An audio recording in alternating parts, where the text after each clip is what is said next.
Ethan, do you have to bounce so you don't get fired? Yes, that's our favorite segment of the show. Is Ethan leaves right before getting fired. Right before the decision was about to come down. So that's what we're doing right now. You guys bring it home.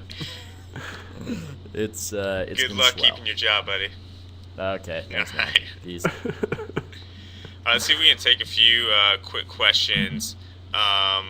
This is a really nuanced thing. What the heck is happening from the Akron Hammer? And I think what we're seeing right now that's happening is everyone is just making the same bad decisions they were making before the CBA. And Wait. Are you calling the Bucks signing Mike Dunleavy to a 2-year, $7.5 million deal a bad decision that they've always made? I'm actually not. I don't think that's that's not a bad deal. 2 years, 7.5 for him is a lot better than Shannon Brown's 1 year, $3.5 million job to back up Steve Nash. With Sebastian Telfair. Okay, well, that's true. I mean, Nash is probably going to mentor Bassie. Bassie's always been one of the more coachable guys who's always looked up to his peers in the NBA. That's true. I think it's one of these more things change, more they stay the same type deals here. Let's see if we can get one more in here. This is a good question about Caron Butler. What the hell is Donald Sterling doing with Caron Butler? I love it Question so mark, much. exclamation point. What do you think, Zach? I love it. This is just classic Sterling. Like, it's one thing to go get Caron Butler for like 2 years, I don't know, $9 million or something, but 3 years, $24 million. That's just perfect. That's a perfect deal for the Clippers to give Caron Butler to continue their Clippersness that they have done for the last 30 years. Yeah, it's really... Well, I don't know. I guess the fact that he's only played about 30 games a season for the last 3 years is the real worry. He's a good player. I mean, it's not like Caron Butler is bad. I don't see how he fits in with them, though. Like you could sign Tayshaun. Well, he can play the three, right? He can play with Gordon. Right, I'm just talking about like their style of play. Like he's a complete ball stopper.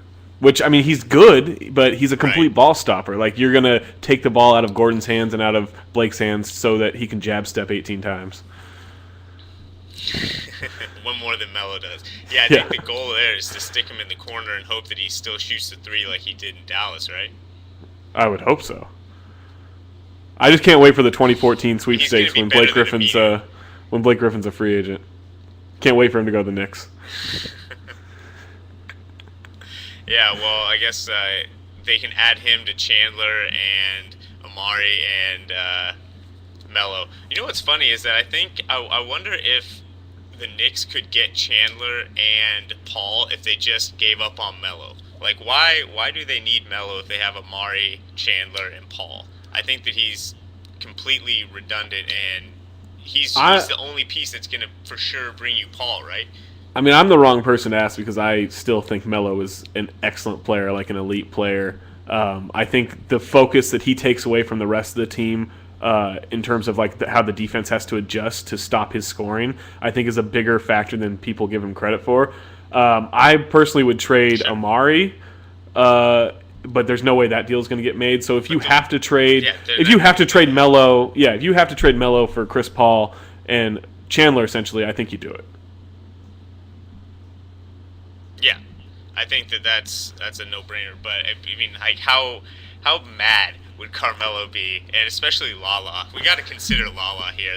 They've got a season to renew, and that's not going to happen. She could host a VJ show at Beale Street, or not Beale Street, but wherever the hell Mardi Gras happens. Yeah, we're obviously well-versed in our New Orleans knowledge. All right, Zach has got to run to DDL, so we're going to have to cut this slightly short and do our Smash Dagger Noted right now. I'm going to take the dagger.